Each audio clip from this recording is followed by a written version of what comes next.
I lost my pencil. We can't proceed. So to some of the folks who've written additional questions, we're going to get started very shortly, and we're going to go through housekeeping. So we'll explain how the participants, you folks are participating tonight, and how it all works. We're on a webinar format, not a meeting format, so it's slightly different, although a lot of you have done these with us before, but we'll just go through everything shortly. And yeah, so someone says the pencil is on the desk behind you. Thank you. I found it. We can proceed. Good evening, everyone. I'm Jeff Leeper. I'm the City Councilor for Kitchissippi Ward. I just want to say thank you very much to a really good turnout. There's 104 people who are not one of the 3 people that you can see on screen. I will be taking a look at how the city plans and pays for stuff over the course of the next hour and 45 minutes or so, with lots of opportunity for questions. But first, I'm just going to ask Fiona to let folks know how this will run.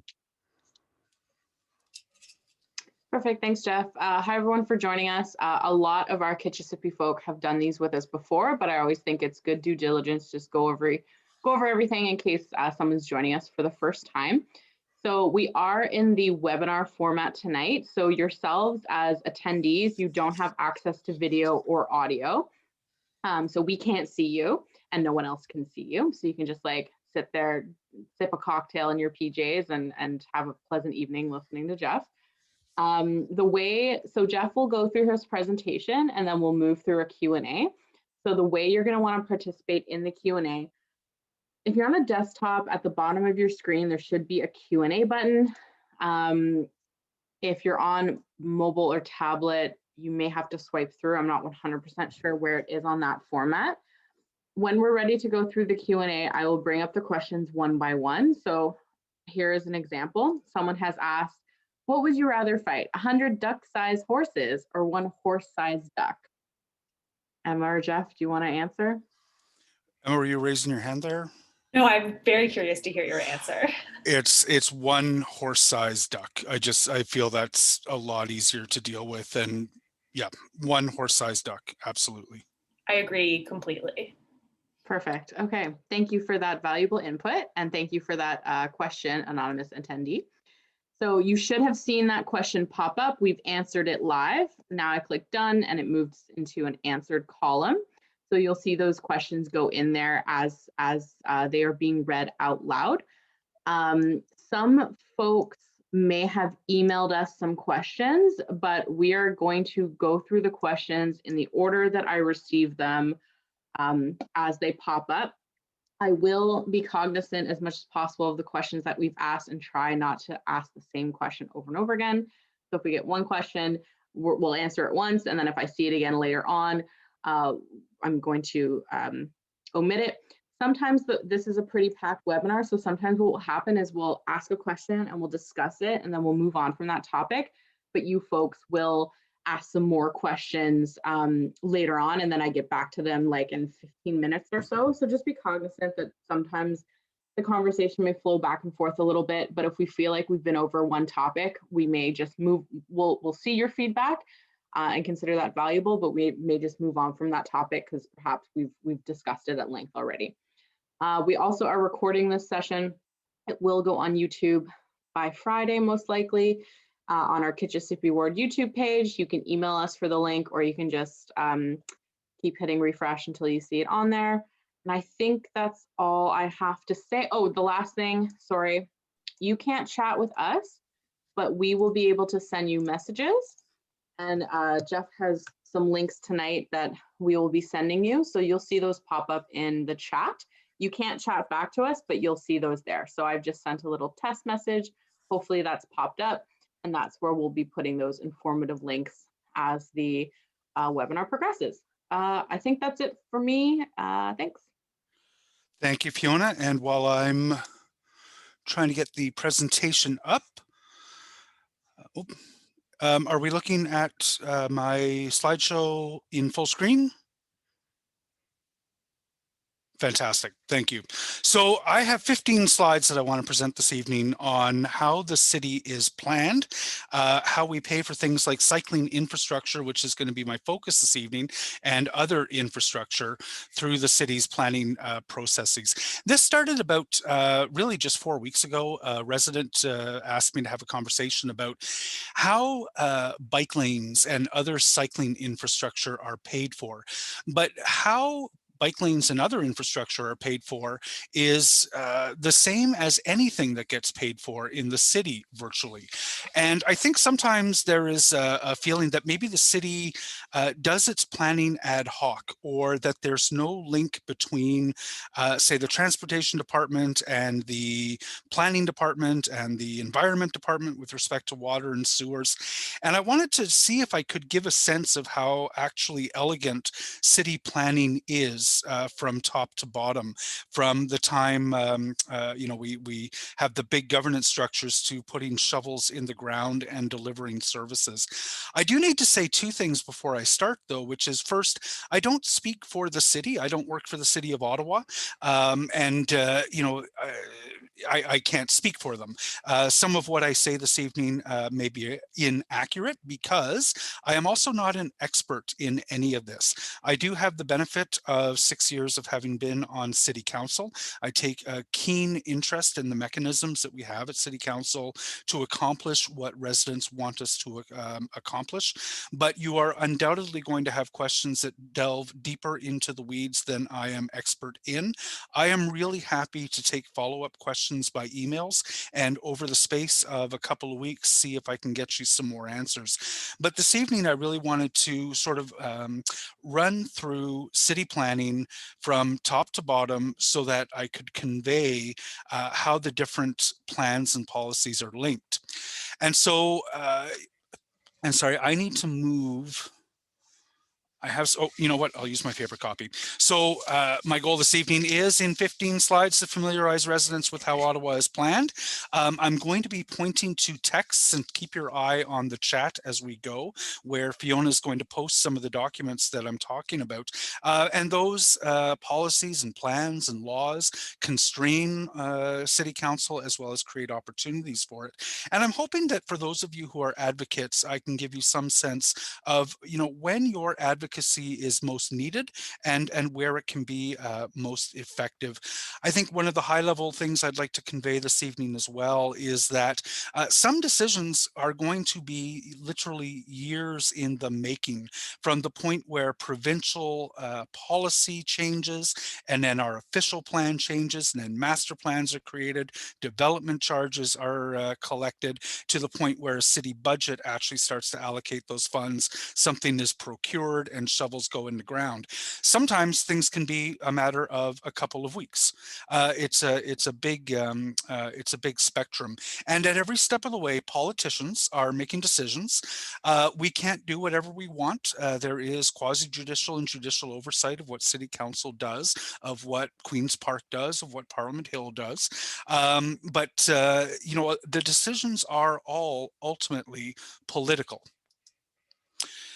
So I'm going to be exploring these key texts this evening, processes at a very high level, and this is going to be at a very high level. I'm going to be pausing on each of my 15 slides to punch a couple of quick points, but I want to leave lots of time for questions, which is where I think the most productive discussion is going to happen. So we're going to take a little tour around the Constitution and Municipal Act Road, the Provincial Policy Statement Road, the Official Plan Road, Master Plans Road, Development Charges Road, Taxes, Fees, Levies Road, the Budget, Benefits, Policies, and what I'm calling Special Opportunities. So at the very outset, I just wanted to provide a quick Civics 101, because I think I'm not sure that it's well understood what municipalities do and how they derive their authority and how they are governed. So I actually thought it would be useful to put in the first point, which is that Canada's Constitution outlines the roles and responsibilities for two levels of government. There is the federal government and the provincial government. And that arrangement, of course, can be amended by an amending formula that's in the Constitution. But it doesn't describe, our Constitution doesn't describe powers. It doesn't describe the governance of municipalities. There is a lot of jurisprudence around that. There's a lot of practice around that. But there are only ultimately in Canada two constitutionally defined levels of government. The federal government has powers that are given to it by the Constitution, and the provincial government has powers that are given to it by the Constitution. When there's a question as to whose authority it is, the reserve power gives those to the federal government. So what are municipal governments? Well, municipal governments are bodies that are incorporated by provinces. We are the corporation. You'll often hear the city refer to itself as the corporation of the city of Ottawa. And there are provincial laws that set out the governance of those corporations, what their powers are, and establish judicial and quasi-judicial oversight of them. You'll notice, for example, that cities don't create laws. We create bylaws. There is no power that cities have that rest solely with cities on the basis of a constitution.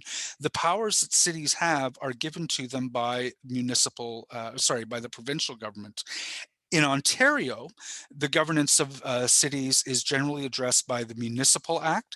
So the Municipal Act essentially gives cities the powers that they have and describe how councils will do their job. It describes the role for mayors. It describes the processes that we have to follow in order to create bylaws. I think all of that is important. There are some interesting discussions around infrastructure and cycling infrastructure that derive from that. There are discussions in different municipalities around trying to give cities more powers that are vested simply to cities without oversight from other levels of government. Well, that's something that if you feel is important to accomplish can be done. Your advocacy on that is to MPPs and MPs to say, look, change the terms of the Constitution. Let's make cities a constitutional body. Vest them with powers. Municipal, the rules and regulations that govern cities can be changed. Advocating to MPPs for changes at the provincial level is one way to do that. And then asking cities themselves, councillors and mayors, to ask for changes is another way to advocate for those. So the province is in charge of cities in Ontario, well, across Canada. And the big question for provinces is, how are cities going to grow? And what I've put on this slide is the provincial policy statement. And I'm going to guess by now that Fiona has probably put up a copy of the provincial policy statement. It was most recently updated in 2020. It is the most important document for cities in Ontario. It describes to us how we have been told by the province to grow. I'm not going to get into the full provincial policy statement this evening. It's a big document. It's a very general document. But in general, what the provincial policy tells cities is that in order to grow economically sustainably and environmentally sustainably, you're going to grow in a way that protects your natural features, your water, etc. You're going to grow through intensification more than through sprawl. You're going to grow by concentrating intensification near public transit. People are going to get around your larger cities using public and active transit to the greatest degree possible. And I've taken on this slide a section from Transportation Systems Out. I'm looking here at 1.6.7.4, which is telling cities that a land use pattern, density, and mix of uses should be promoted that minimize the length and number of vehicle trips and support current and future use of transit and active transportation. Whenever cycling advocates want to convince the city that cities should be building more cycling infrastructure, this is one of the fundamental arguments that should be made each and every time.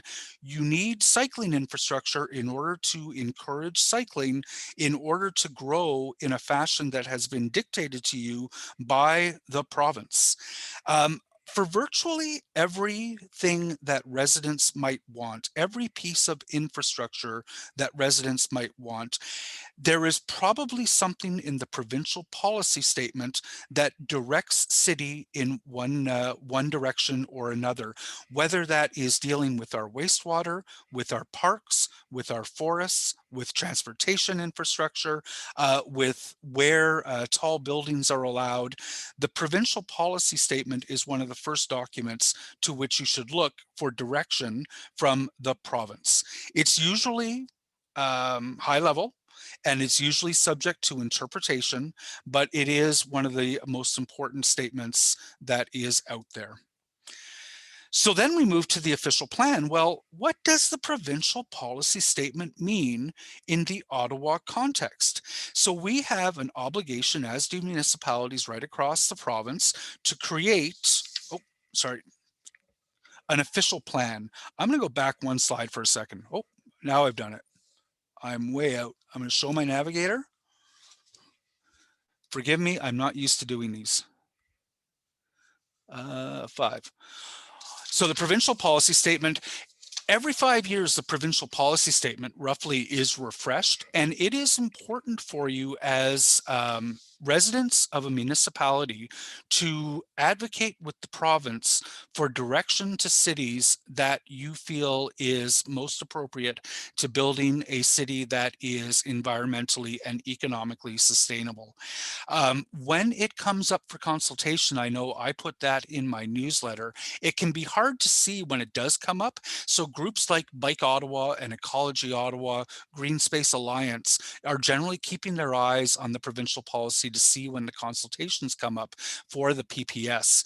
I was going to ask Fiona to put up the link to my provincial candidate survey. In the last provincial election, my frustration is always that residents tend to focus on some of the things that the media thinks are most important, like hydro scandals, the big picture questions of education and energy and some of those questions. If you look at my candidate survey, you're going to see that I'm asking the province about its direction to cities and its funding for cities to accomplish things that we as residents want. I think it's really important for citizens to engage with the provincial policy statement. So the official plan, we have to create an official plan every 5 years that describes to the province, here's how we're going to grow according to the principles and the policies that you have set out in the official plan. We have an official plan currently. We are in the process of developing a new official plan. And that official plan, sort of in broad strokes, is going to first make some predictions and forecasts about how big our population is going to be. We're going to then make some determinations, as you've seen in the headlines for the past several days, about where those people will live. And we have to put in place land use planning policies that account for the growth of the city in ways that meet the intent of the provincial policy statement. So we need to intensify where we expand the urban boundary. That needs to be near transit. There's a number of different things that speak to land use planning.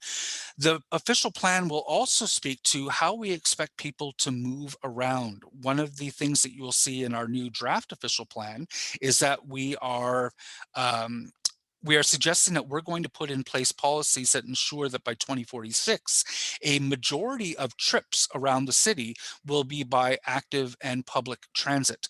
That's a big picture statement that goes into the official plan. A draft official plan is actually available for comment right now, and I'm certain that by now the link to that has been put up. The people with whom you need to advocate for changes to the official plan and the best possible official plan, an official plan that is amenable to doing things like improving or providing the policy underpinnings for things like cycling infrastructure, you need to advocate to the mayor and you need to advocate to city councilors. Getting involved with civil society organizations like Ecology Ottawa, like Green Space Alliance, like the Federation of Citizens Associations. If you are a builder, and I see a couple on the participant list tonight, banding together with the Greater Ottawa Home Builders Association. Sometimes those large groups have a special seat at the table of the official plan discussions, and it's well worth sitting at those. So once we have an official plan that describes how the city is going to grow in ways that are consistent with the provincial policy statement, we start getting into the nitty-gritty of translating the high-level principles and policies of the official plan into master plans. Master plans are a deep dive into how the growth expected in the official plan will be achieved with respect particularly to specific infrastructure needs. So what do we need to build in order to accommodate the growth that we expect in the city? So I'm going to fire out a couple of master plans that we have before I delve into the transportation master plan. We have an infrastructure master plan that deals with things like sewers and water. Once we know where people are going to live and in what kind of numbers, we put together an infrastructure master plan that describes how we're going to ensure that those folks have water, sanitary sewers, storm sewers, etc. And then we describe in the infrastructure master plan, okay, what are the projects as we grow that we need to build in order to ensure that we can meet that new population?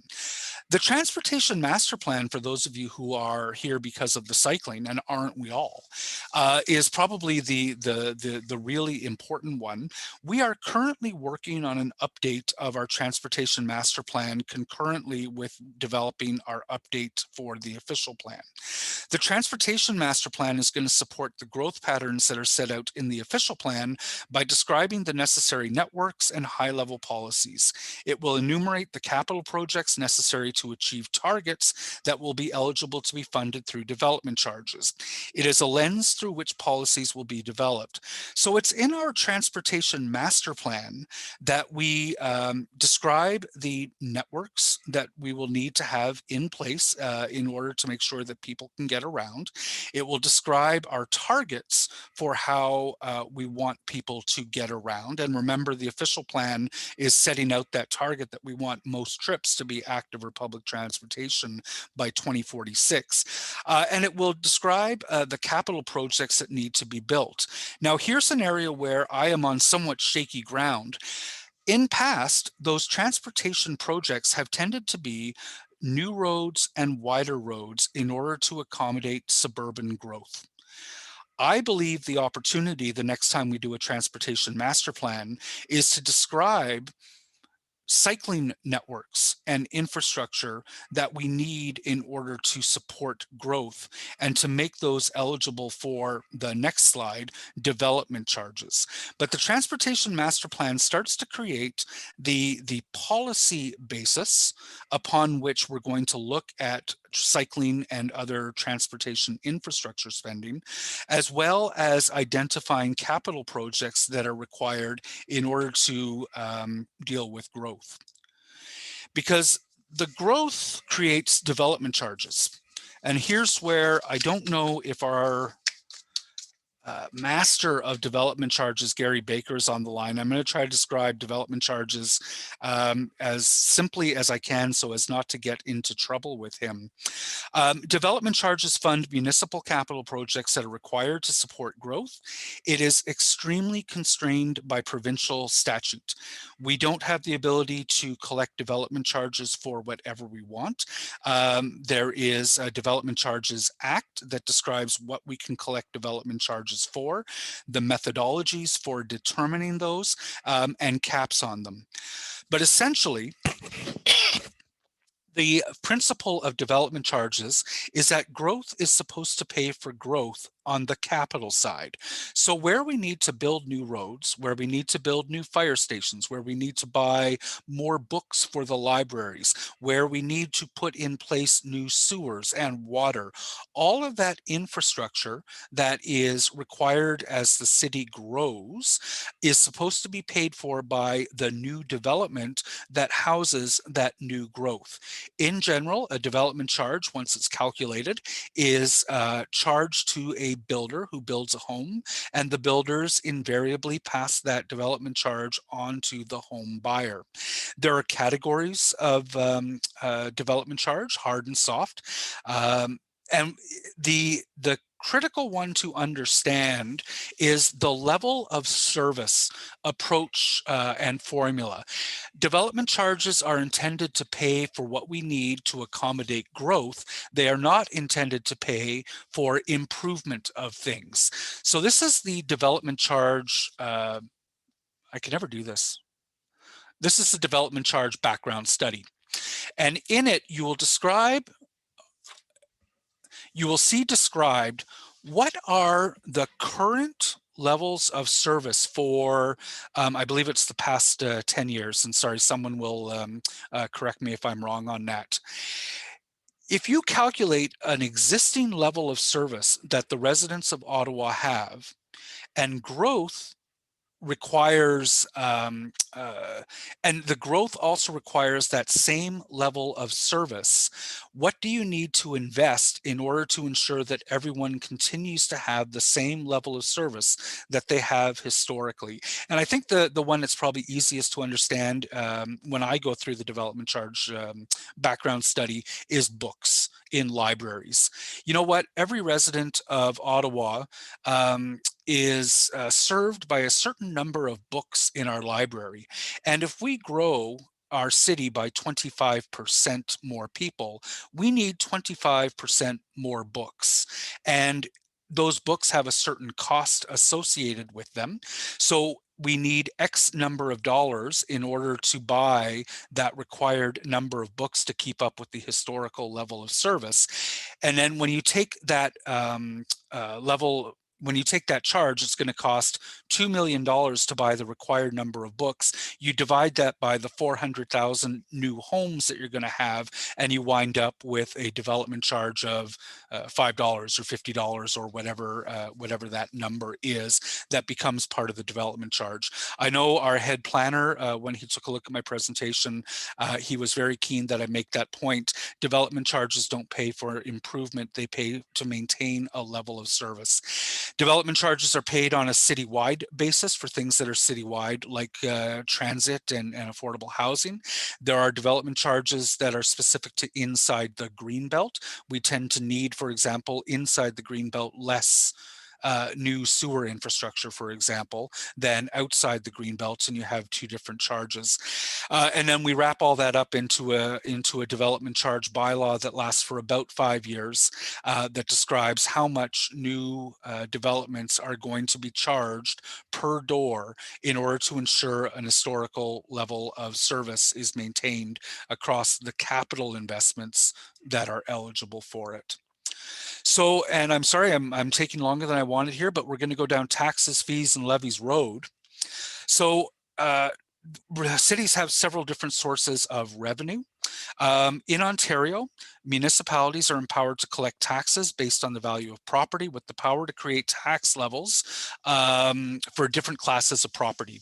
The provincial government can sometimes give us additional taxing powers, for example, on hotels, which they have recently done. Or in Toronto, there is a specific tax on billboards that then gets shuffled away. One of the things that Toronto has that Ottawa doesn't is a tax power on the transfer of property. There are hundreds of millions of dollars that flow into Toronto's tax coffers, general tax coffers, from property transfer that we don't have here in Ottawa. Changing that would be something that Queen's Park would need to do. But it does mean that in Toronto, they have more tax money to play with, or in Toronto's case, a lower residential tax rate because they've kept their taxes low. The tax rate is something that, as we'll take a look at in the budget, it is up to City Council to determine how much tax we want to raise. Municipalities can charge fees that reimburse directly for the cost of providing services or goods, for example, for water or parking or recreation service. Fees are constrained to the cost of the service. So we are allowed to charge a direct fee for some of the services and things that the city provides. That is power that is given to us by the province. But the charge has to be directly related to the cost of providing that service. We hear a lot, for example, about parking in order to build bike lanes. And because bike lanes are not part of the cost of providing parking services, right now, that is it would be ineligible to use the fees toward that purpose. And municipalities can also charge levies to pay for operational capital needs, where the revenue from levies can only be used for those purposes. So police tack a levy for their services onto our municipal tax bill. There is a levy to pay for transit in the city, and then there are special levies as well, which I might talk about a bit more at the end. So those are the basic revenues that the city can collect in order to build and provide the projects and services that residents want. Obviously, it's a little bit more complicated than that. So that leads us down to the budget.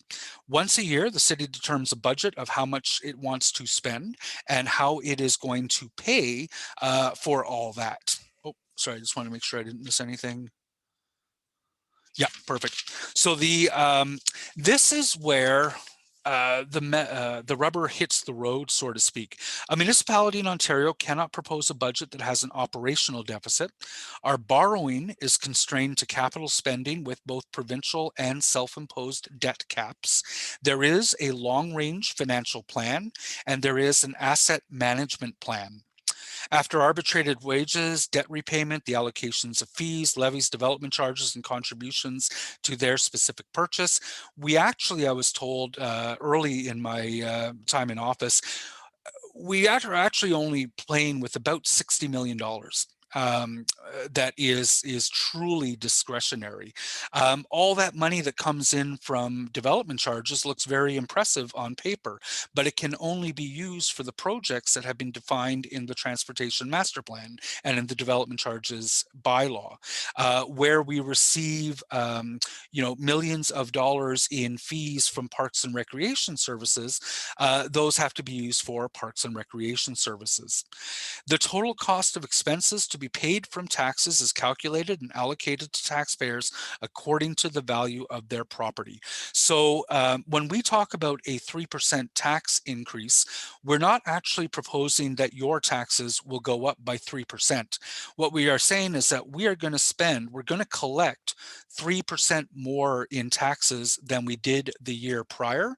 And then your share of that depends on the value of your home. If your home value has dropped, you will actually pay pay, you'll get refunds. If your taxes have gone up, or if your property value has gone up 20%, you're going to pay more than 3%. What we are saying when we say it's a 3% tax increase is that we are going to collect 3% more taxes than we did the previous year. This is a really interesting point at which cycling advocates or advocates for any kind of infrastructure that is not growth related are going to have an opportunity each and every year to argue that council should allocate tax money to accomplish the projects that they want to accomplish. It is always legitimate to go to city council and say, you should build this bike lane, you should build this missing connection, you should build this bike parking structure with tax money. And in the budget process, it is legitimate for council to say, yes, we are going to add that project in to what we are going to pay for from tax dollars. The way the budget tends to work is that, this council and the council prior, and I believe the council prior, will set a tax target. I don't agree with this approach, but it is what it is. So in this term of council has said, we do not want to collect more than 3% more taxes each year than the year prior. And within that available amount of taxes, politicians have to argue amongst themselves along with stakeholders to either cut certain things, find new revenues in order to pay for certain things, or raise taxes in order to accomplish what people want to pay for. But there is lots of room theoretically in the budget to pay for the things that you want, but that is constrained by political realities. I think we're almost done, and I apologize. It's taking a little bit longer than I thought. So benefits, this is a really interesting one. If you are a cycling advocate, or if you are an advocate of more parkland, or if you are an advocate of putting bioswales in instead of putting sewer pipes in, there are benefits that are associated with new development that are over and on top of development charges that can be used to pay for things that we want. So intensification creates opportunities to fund one-off capital projects through what used to be called a Section 37, or soon a community benefits charge. Basically, when a developer is allowed to develop housing over and above what the existing zoning allows, in other words, they're allowed to intensify, a certain value of the increased density is owed back to the city in terms of community benefits charge. The person who gets to decide mostly how that is going to be spent is usually your ward councillor. So whenever there is a development going in your neighborhood, it's worthwhile talking to the ward councillor about whether or not that development is going to create a community benefits charge, and to argue that that benefits charge should be spent on I'm speaking with a lot of cycling advocates this evening, that it should be spent on a cycling project that is needed in the neighborhood. So for example, I am going down the path right now with one development where a protected intersection at Churchill and Byron was not able to be funded with the budget that the city allocated to the Byron cycling and traffic calming project. I'm exploring whether or not the community benefits charge can fund that missing link. This is something that the ward councillor gets a lot of flexibility over. There are some some constraints. Section 37 benefits have to be spent somewhere near the project, and the value of it is not unlimited. It is subject to certain limits. And on, oh shit, excuse me, sorry, I didn't say that. What page am I on? 1, 2, 13. And I'm sorry, I forgot to put on this slide. For those of you who are interested in something other than cycling infrastructure, there is also a parkland dedication bylaw that sees developers required either to provide parkland to the community when they develop new housing, or to pay cash that is equivalent to the value of the land that they would otherwise have to dedicate. And that can only be used for parks and recreation capital investments. It's a big part of how we're going to be funding the La Roche Park redevelopment that is coming up. But parks, cash in lieu of parkland is something I think some of you will want to chat about in the Q&A. So policies, I think it's really important to understand the critical role of policymaking in leading to eventually funding for things when funding is not available. Having a safe streets policy does not mean that we are going to immediately go out and invest in safe streets, much as many of us would like that to be the case. But what it does mean is that at budget time, we have the ability to advocate for money to be allocated to the types of projects that would accomplish the Road Safety Action Plan. Or when another opportunity arises, like rebuilding a street, it gives us the policy basis upon which to say the street is going to be rebuilt according to a safe streets policy. There's a complete streets policy that we have in place that has provided us with the policy foundation so that when work is being done in road renewal, that we are able then to rebuild a street as a complete street, because that is council's policy. Council has said when you rebuild a street, a main arterial road, build it as a complete street. And I've included a picture here of, I believe this is Churchill. When they rebuilt Churchill, they put in the cycle track. We're putting that in. The Scott Street Community Design Plan calls for cycle tracks on both sides of the street and its evolution towards a much safer cycling environment. Well, we're doing work on Scott Street right now, and how we rebuild it is subject to policies about how we rebuild streets. Those policies stem from the policies that get put into the Transportation Master Plan, which stem from the policies that are in the official plan, which stems from the policies that are in the provincial policy statement. Policies don't mean immediate spending, but they can mean that when spending opportunities arise, that they are spent on safe cycling infrastructure. So let's go to Special Opportunities Road. Special opportunities, there are always interesting opportunities to fund cycling infrastructure, to fund pedestrian-friendly streets, to fund arts festivals, whatever it is.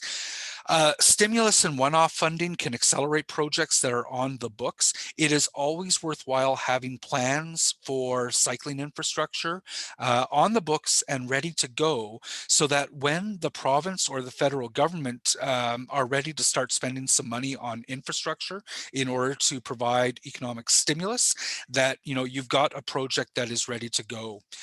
Special funding, I regret writing this out the way I did because my intention was to be very diplomatic this evening. Special funding might be highly political, opportunistic, or driven by policy and consultation. So sometimes special funding might go into projects that are the result of for example, I have a parks plan in Kitchissippi about how we're going to spend cash in lieu of parkland money. And when the city wants to know, okay, what parkland, we have the opportunity to get new money from the province or the feds, what parklands would you like to put that in? I'm able to say, here's a community consulted plan, let's accelerate this or that.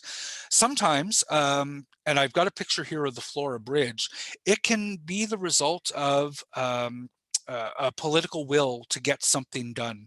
The Flora Bridge was a commitment that residents of Glebe and Old Ottawa South sought from our minister. Our minister made a commitment to getting that done and was able to achieve the funding with it. It is a brilliant bridge. I absolutely do not resent the funding of the Flora Bridge one bit. But it is, you know, in this case, an election promise that a minister made and followed through on. It's the same with the Prince of Wales Bridge. You know, we are on the verge now of designing and turning the Prince of Wales Bridge over into a cycling and pedestrian way. Again, that is something that advocates have been seeking for a long time.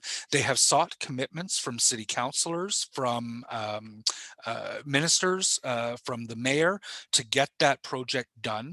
Election promises have been made, and people have worked to fulfill those election promises.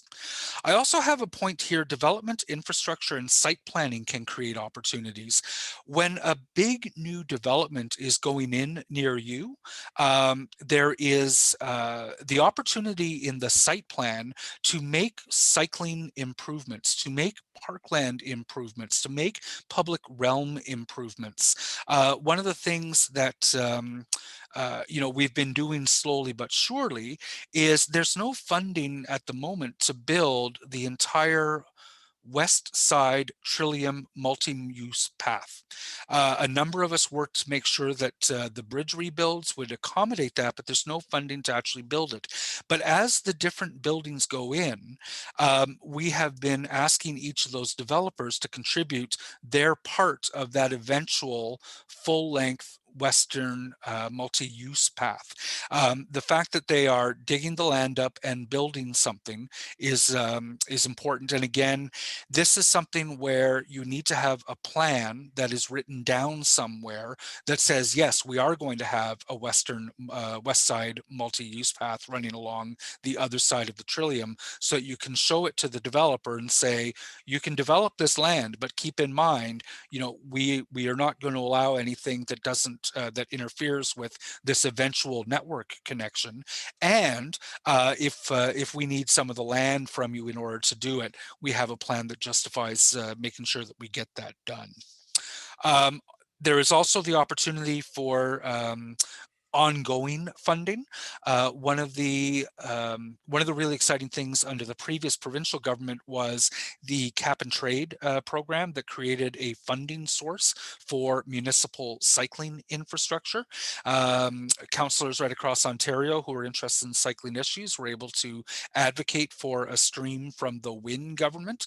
Unfortunately, the revenue base for that stream has disappeared with the elimination of the cap and trade, and so that is no longer something out there. Okay, so I promised to do this in 15 slides. I've only got 14 slides done. So I wanted to, I took only 14 slides to get all that done. So I wanted to provide a little bit of advice. And I'm going to pull my note up here. If you want to get something done in the city, I think you've seen that plans and policies can sometimes that result in the building of infrastructure in your neighborhood are oftentimes the result of decisions that have been made many, many years before. So my advice is to track City Hall. My best advice is have a wish list. Know what it is that you would like to do. Elect and then establish a relationship with councillors who consider cycling infrastructure important, and tell them what your wish list is. Going into a meeting with a city councillor and saying, I want you to build connection X may not result in connection X being built, but at least the councillor knows that connection X is something that you want. And the next time a development opportunity comes around, a funding opportunity, the stimulus opportunity, hopefully your councillor is then able to say, hey, here's the opportunity to get that done finally. hold people accountable for outreach when opportunities arise. So if there is a big new development that's going in around the corner that might create the opportunity for community benefits that you want, make sure that your counselor is reaching out to the community to say, what are your priorities for how that funding is used? Elect MPPs and MPPs who influence funding projects, and then join Bike Ottawa, please, and help them by volunteering to do the hard work of effective lobbying. So with that, I apologize. That was a longer presentation than I thought, but I am more than happy now to take questions. I'm going to stop the share. Okay, so first of all, I'm going to put all of the links in one comprehensive message in the chat. So I've just done that. So you can have that as one copy and paste. Hold on. It stopped after transportation, just grabbing the last of them. Some people asked if we are sending the chat and the links to you afterwards, and the answer is no. So if you want these links, there's just 2 longer messages now with all of them compiled together. If you can't copy and paste it from the chat, you can email us and we'd be happy to provide you with those. There were some questions while Jeff was talking that we just responded to, so you should see those in your answered section in case you're curious. Just some folks mentioning the first few links didn't work because there was parentheses on them, so I switched that up and the rest of them should be fine. And there were some questions about deadline for commenting on the current official plan. That should be on the OP consultation website, the link of which has been provided. So you can go ahead and check that out. Same with the transportation master plan. So those were the only questions that we answered while we were chatting. Sure. So Jeff, I'm going to dive into these in the order in which they came. Are you ready? Yep. Okay. In 2018, the OP was updated through OP 150 amendment. One of the changes was to allow mid-rise buildings 5 to 9 stories be built on main streets. How do the residents actually become aware of such changes? And don't we have a voice? The change permits up to 9 stories if it fits into the community. However, there's no evidence that the city planning actually considers it. They actually seem to be working in favor with the developer. Any comments and insights? Okay, so this one is a little bit tougher because it was an official plan amendment that would have resulted as a settlement to an outstanding, at that point, I guess, OMB appeal. When we create the official plan, and then, sorry, let me, when we create the official plan, there are often many elements of it that many parties appeal to the Ontario Municipal Board. And that was one of the points I think I made early in the presentation, was that we are not able to do whatever we want. We are subject to quasi-judicial and judicial oversight. The settlement to OPA, or to the official plan that results in changes, has to go to City Council. The city follows its processes in terms of making that proposed change available as an item to be debated by the planning committee. And residents have an opportunity before that is voted on to provide their input. That is not ideal for most residents who are not deep into what is going on at City Hall. I probably don't want to go much further this evening than to say it is important, if you want to have a voice on some of these kinds of planning decisions, to be a part of your community association, which is often tracking this much more closely than is your average resident. And if your community association does not have an active planning committee, consider becoming that active planning committee. Take the planning primer. I don't know, Emma, if you're able to pull up quick link to the planning primer as well. Learn how planning works in the city and become engaged with it. And one of the most important things you can do is to elect councillors who will proactively make outreach to people to make them aware of what is going on at City Hall. I cannot speak to what other councillors do. I know I try to put out a fairly comprehensive digest of what's going on at City Hall every week because, you know, otherwise I recognize that people are not visiting planning committee agendas. Under ordinary circumstances, a change along the lines of what OPA or OPA 150 does, you know, you have a lot of opportunities for input when the actual official plan is being made. Once the settlement to an appeal is being made, though, the timelines are much, much shorter. Emma, I'll stop it there. I'll try not to get too deep in any of these because I'm sure we have lots of questions. Yes, yeah, and just so folks know, there are 31 questions in the queue, so keep them coming, but we do have quite a few to get through. I do see someone's hand raised. Maybe it was just an accident. We're not addressing people with their hands raised. If you have a question, please just input it into the Q&A. I see 2 hands raised now, so we won't be calling on you if you have a question. Just put it in the Q&A. What is the best role for not-for-profit organizations can support community organizations in the planning process?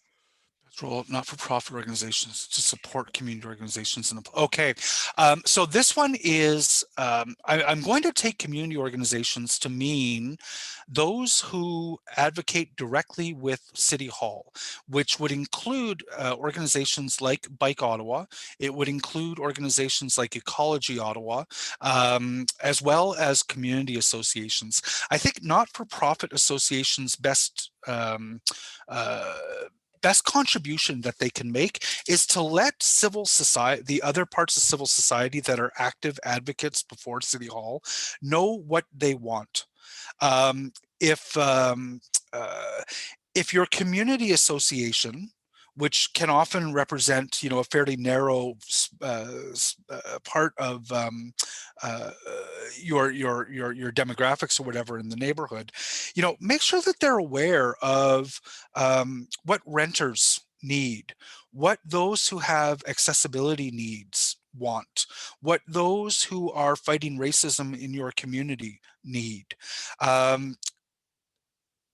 Because oftentimes those who are advocating most directly with City Hall don't have the full spectrum of views of what's going on in the community. Yeah, I'll leave it there. I think not-for-profit organizations that are working directly with, say, clients, for example, let those who are advocating directly with City Hall know what they know what you need, so that those organizations are then coming to City Hall with really productive asks and who have the arguments necessary in order to advocate effectively with City Council and the Mayor. I will leave it there. Thank you. Okay, where can someone find out, 1, the total property tax is currently paid per square meter by zoning type, residential, commercial, industrial, institutional, as well as the number of square meters zoned in property parcels. So average tax rates /2 M2 can be found. Square meter. Square meters, thanks, Jeff. 2, annual infrastructure services and maintenance costs for the city, preferably by type of infrastructure, fire, police, water, sewer, streets, sidewalks, parks. I ask the treasurer. Warren, I'm sorry, I won't be able to answer that this evening. Please follow up with an email. These are the sort of questions I ask the treasurer. And I would just like to point out that, you know, for things, we have a very professional financial staff at the city who are critical to helping me understand how all of this works, and to whom they demonstrate extremely good patience, helping me understand as we get into the weeds of some of these questions. But that's not one I'd feel qualified to answer without some help from the Treasurer's office. Chris wants us to share that there is a great animated TVO produced 4-minute video called Who Does What? I Really Want to Know, that helps explain what different levels of government are responsible for. And he's included the link. I will now include it in the chat as well in case you want to pick it up. So thank you, Chris. That's a great resource. Thanks, Chris. Okay, sorry. How long does it take the province to come up with their own plans? I must admit, I find some of these policies surprising considering our current provincial government. Is it guided by the minister or their staff? The provincial policy statement is like, I think, most policies at either the federal or the provincial level. The bureaucracy has got a lot of say over what it is. It's the bureaucracy that is in the most touch from day to day with the development community, with environmental organizations, with all of those stakeholders. The provincial policy statement, it is refreshed every 5 years. The bureaucracy runs that, but it is approved by cabinet, and it is going to be subject, as any major policy in government is, to the whims of politicians. When you say it's the policies that are in a provincial policy statement are surprising considering our current provincial government. And I don't want to weigh in on the flavor of Queen's Park today, but the policies are so high level as to almost be motherhood. It would be very difficult for the provincial government to come out with a provincial policy that doesn't emphasize the need for sustainable cities to rely more on active transportation. That's simply it's too much of a fact.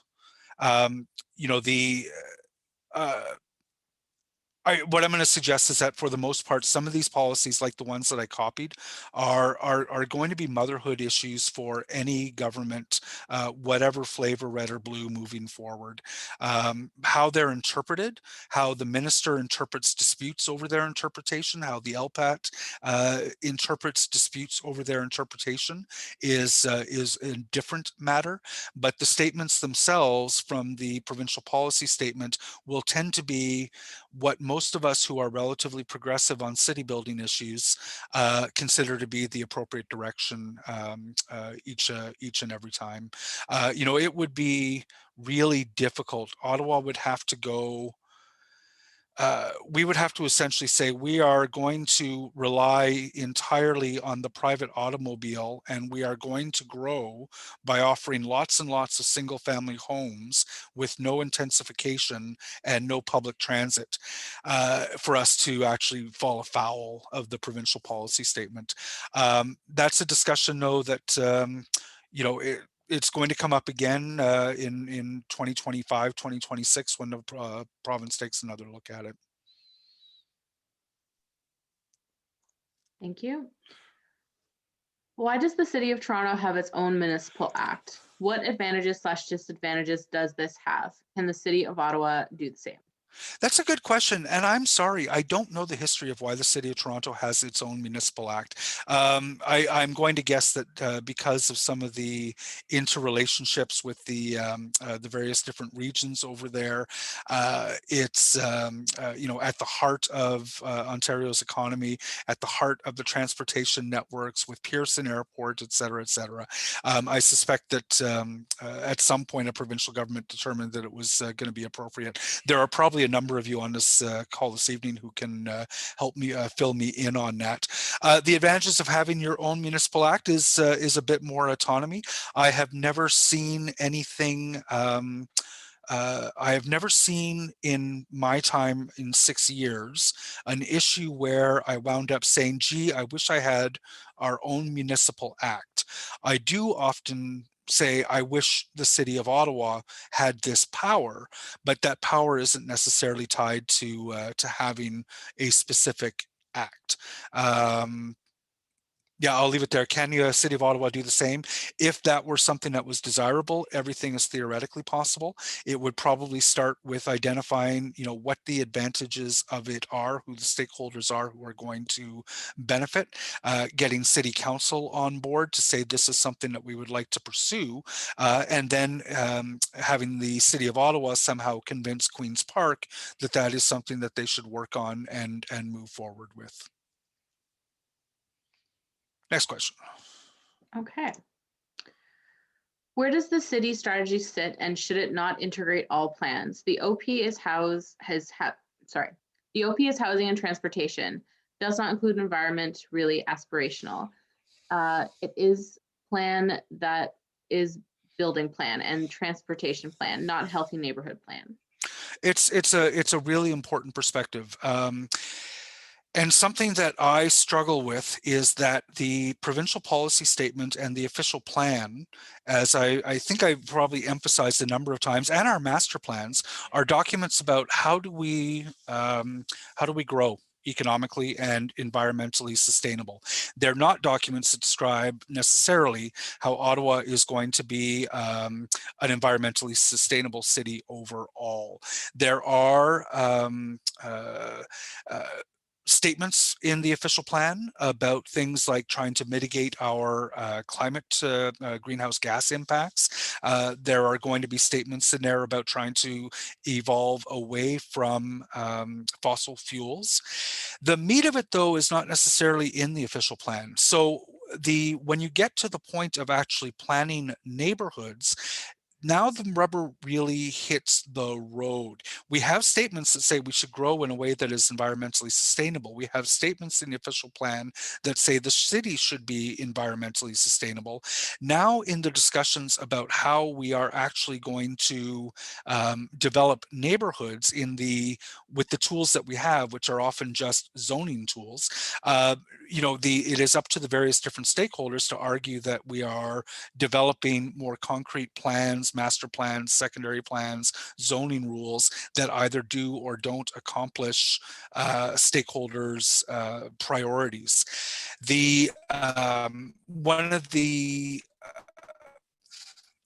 One of the hurdles as well to building a more environmentally sustainable city is that some of the tools with respect to things like building healthy neighborhoods, for example, are out of the city's hands. So we don't control the building code, for instance. That's something that sits at Queen's Park.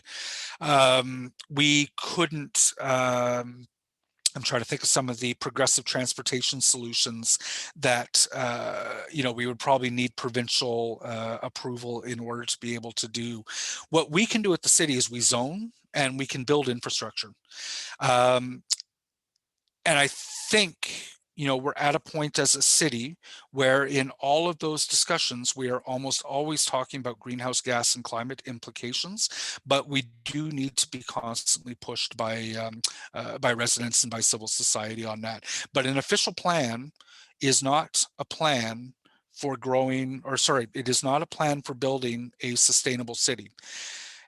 An official plan, where it has legal teeth, is a plan for how to handle growth in a way that is environmental and economically sustainable. I'll leave it there.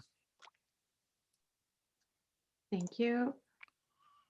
So where do you get a copy? And I think they mean a physical copy of the official plan. There are only 10 copies at the library, booked up for forever. It's a beast. And Nancy, I'm sorry. I will hold on to this until the day I die. Same with the budget. This is the budget. The only way to get a physical copy is to download the PDF and get it printed. And it's obviously going to cost some money to get a bound copy. Unfortunately, the city does not make available printed copies of the official plan.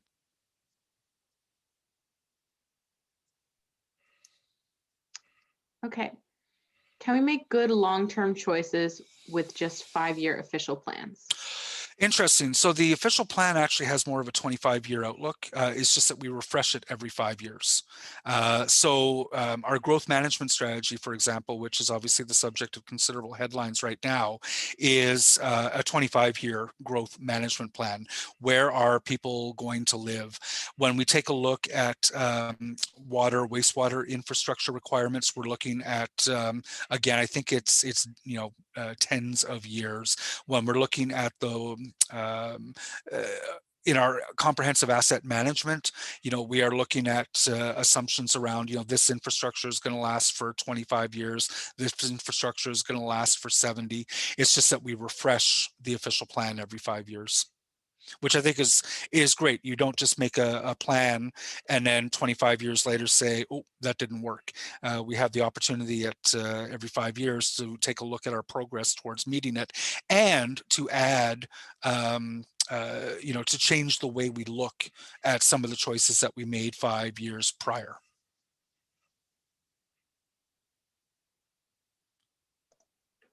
Okay.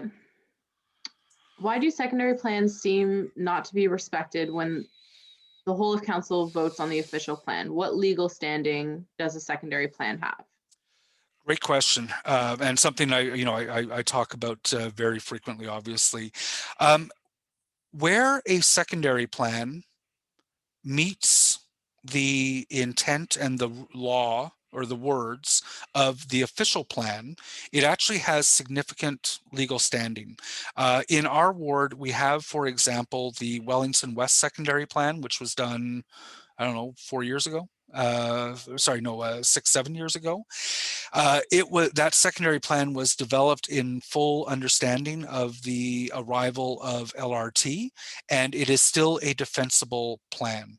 The Carling Preston plan, you should expect that city staff are going to defend that plan. And it was really interesting. There's a building on Champaign that was going in that was proposed at 15 stories, where the height limit anticipated by the secondary plan was 15 stories, because the developer knew that, it's a brand new plan. It is fully compliant with the official plan, and there's no point asking for a change. In Westboro, the official plan is something like 12 years old now, and it contemplated a 4 to 6 story building at the trailhead site across from the Westboro transit station. And there's no reasonable observer who feels that since the official plan has undergone several changes since then, emphasizing tall, dense buildings near transit, that 4 to 6 story limit was still appropriate.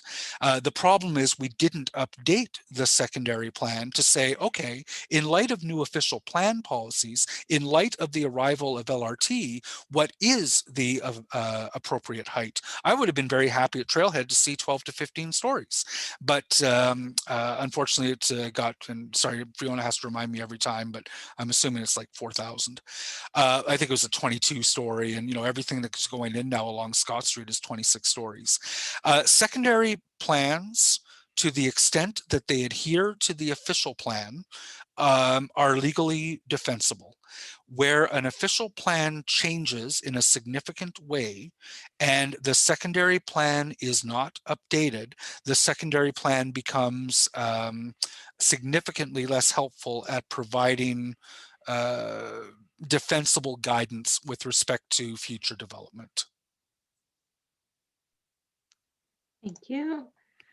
How can we influence the infrastructure that prioritized in the affordable network for the TMP in order to get them into the DC background study? Advocate with counselors is the easy answer there. Laura, I'd be interested in hearing more. Where there is infrastructure proposed in the affordable network, I assume we're talking about cycling infrastructure that isn't in the DC background study. And I'm on shaky ground here because I think I'm trying to push the envelope with respect to getting affordable cycling infrastructure eligible for DCs. I'd be interested in chatting more with you on that. It's not a slam dunk that that's a path we'll go down, but as we do the TMP, I think think the advocacy work on the the advocacy work by Bike Ottawa and by councillors will be important. Okay. Does the NCC also have level of service for its greenbelt lands?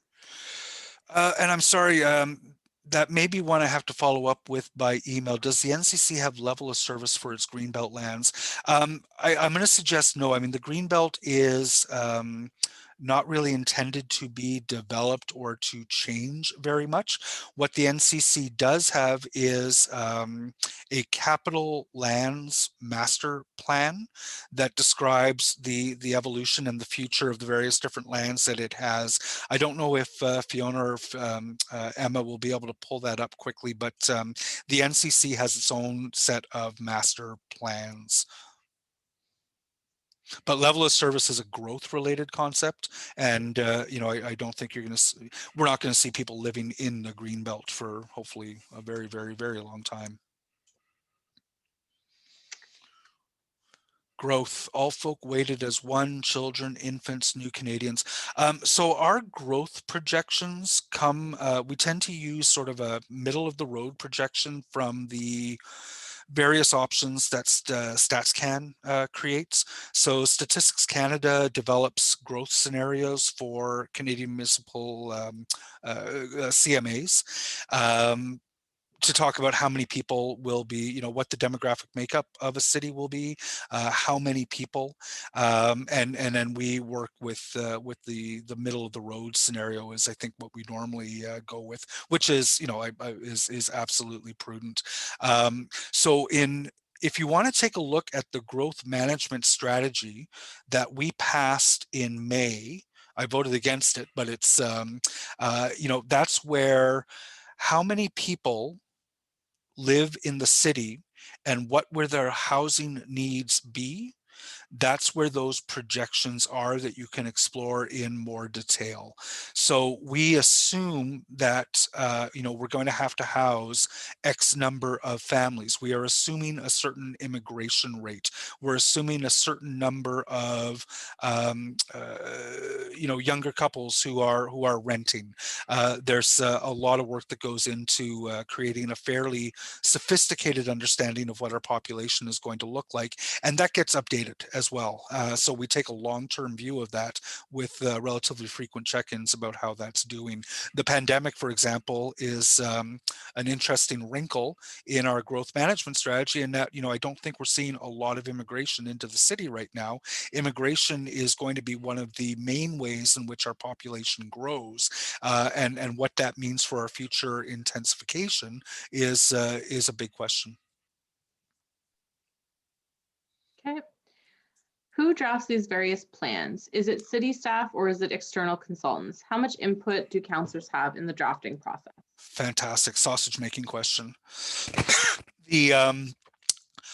So when we draft the plans, it is largely in the bureaucracy's hands. City councillors like me have nowhere near the capacity or the ability to create these really voluminous documents.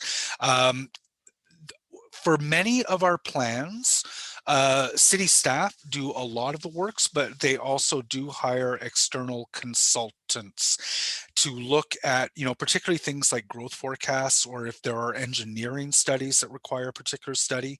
The transportation master plan is largely in the hands of our city staff. There is going to be, you know, there are consultants who are being asked to weigh in on it, and then the drafts and the directions. And I think this is something that Mayor Watson has done very well since he's been mayor. The city staff are doing a regular check-in with what we call council sponsor groups. So I sit, for example, on the council sponsors group for the transportation master plan to get an idea of how is it evolving, what are the big thrusts, how are there big changes that are going to require political direction, and then the plans get developed, and because there's a council sponsors group, there are usually no surprises by the time it comes to city council to debate adopting the plans. So like, don't forget, city council weighs in on these plans. All of these plans are city council approved after debate that's gone into them. And I think the council sponsors group has ensured that you know, councillors aren't surprised by what they see. But city staff do most of the work. There are some, like we do a development charges background study, which, because it's a black art, Hempson, I think, does most of the work on that. You know, they understand the methodology, and it's more work than city staff can do. But for the TMP, for secondary plans, you know, it's a lot of city staff, a lot of city staff effort there, with some supporting role played by external consultants. Okay. How can I get involved to promote more cycling infrastructure? When is the next master plan being developed? Also, if I'm a winter cyclist and want to road shoulder, and want the road shoulder to be plowed to better enable safe winter cycling, St. Joseph's between Forest Valley and Montreal Road, as a way to improve cycling now, is there a way to get this done on a permanent basis? Really good question. So getting involved to promote more cycling infrastructure, there is, first of all, direct contact with your city councillor to advocate for the things that you want. You know, councillors, we feel uncomfortable in those meetings sometimes, because oftentimes we're in a position of saying, I don't know if I'm going to be able to provide you what you want in the time frame that you want. But every city councillor should be open to having that discussion of hearing what it is that you're looking for. The next cycling master plan is going to be part of the transportation master plan, and it will be adopted in the next term of council. One of the, and your best way of getting involved in advocating for more cycling infrastructure, I believe, is to get involved with Bike Ottawa. They need a lot of help to track all the different processes that are going on at the city, and you know, your contribution to the work they do would be greatly appreciated. You're a winter cyclist and want the road shoulder to be plowed. There are a couple of ways in which that can get accomplished. One of them is to make sure that the next transportation master plan expands at least our conceptual understanding of what the winter plowed network is going to be. So right now there is a winter cycling network. Not very many streets are on it, and we do an okay job of plowing the shoulders, etc. The Ottawa cycling plan that is part of the transportation master plan should describe a broader winter cycling network. And then it comes down to the budget. Keeping the shoulder plowed has costs, you know, because the only other place to put the snow is on the sidewalk. So you have to remove that snow in order not to impede the sidewalk. And that has operational costs that need to be approved through the budget process. So the folks who plow the winter cycling network need to ask for more money than they have been getting in past and have that approved by city council. That is probably best pursued collectively through an organization like Bike Ottawa. Okay. Sorry, your point on why Toronto's property taxes are lower was not clear. Can you explain that again? Sorry, I've got about a 20-minute spiel on that one. There are several reasons why Toronto's property tax rate is less than, it's about half of what Ottawa's is. So when we describe taxes, we describe them as a mill rate. How many dollars of tax per $1,000 of value?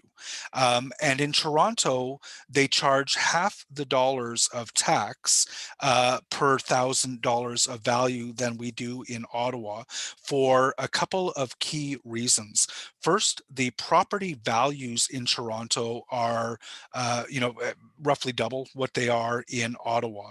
The expenses, though, scale. So if you are able to, you don't have to charge as much per $1,000 property value in order to make the same absolute dollars in order to provide the services that you want.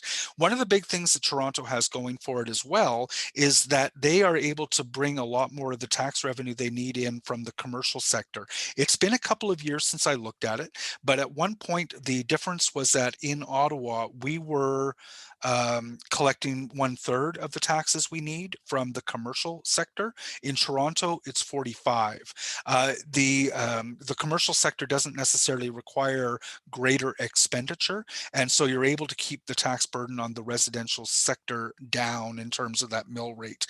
And then there is also a wealth transfer, or sorry, a property transfer tax in Toronto that brings in significant money. So when you sell your home, you pay a tax to the municipality. That raises a lot of money that is separate from the general property tax, and again, reduces the amount of property tax rate that they need to charge in order to raise the absolute funds that they need.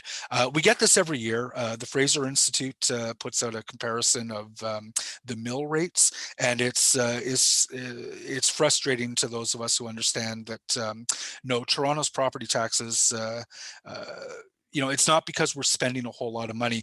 Ottawa, on a per capita basis, when I was last researching it, actually spends slightly per capita less than Toronto. It's just that because of the commercial sector, the transfer tax, and property values, we have a higher mill rate. But looking at mill rate disguises a lot of nuance. Okay. Related to DC, is that level of service we are providing based on a time frame? Is the charge there to provide service for 1 year, 5 years? Hopefully that makes sense. It does. The level of service is based on historical level of service, except recently as a result of the change for transit. So the transportation level of service, like we take a look at,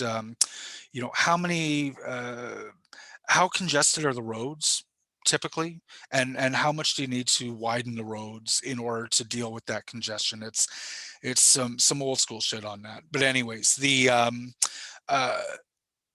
we are looking at an historical level of service, and I'm going to get in trouble here because I should have looked this up, but I believe it is a 10-year level of service when we're taking a look at most of these. And there may be a difference between service to service, but it is an historical level of service for a multi-year time frame that is then turned into the new number. Okay. I don't understand how 3% tax increase overall isn't a 3% tax increase for me. When we do our taxes, we figure out, okay, how much property tax do we have to raise? So this, last year we might have raised $100 in property taxes, across the entire city to pay for the services. We've decided that because costs have gone up, or we want to provide new services, this year we have to raise $103. So we've gone up 3%. We're going to raise $103 instead of $100, but your tax bill is based on your property assessment. If the value of your home was worth 25%, I'm trying to figure out how to put this in a way that's clear. Your home was worth a certain percent of the total residential tax base last year. This year, the value of your home as a percentage of the total tax base may have gone up, or it may have gone down. We are going to charge you your property tax on the basis of how many X dollars per $1,000 of property value that your home is.